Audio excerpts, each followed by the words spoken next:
mga halaman ng ating plantito. Tingnan naman yung mga rose natin. Ang daming bulaklak ngayon. Ayan, oh. Dami.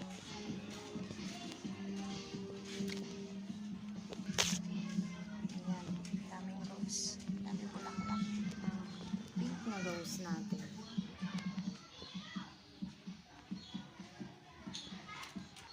Ganda-ganda. So, ito parang kulay red siya. Pero pink talaga yan. Ayan, ganyan yung pagka-pink niya. Ganda. Ganda-ganda ng mga rose ni Dodong. Punta naman tayo dito sa yellow. So, ito yung yellow na rose na. Ganda ng kulay, diba? Ang ganda din yung pagtuloy. Kasi pag rin mamulaklak ako. Ayan, patuyo na itong isa. Ito pink din to.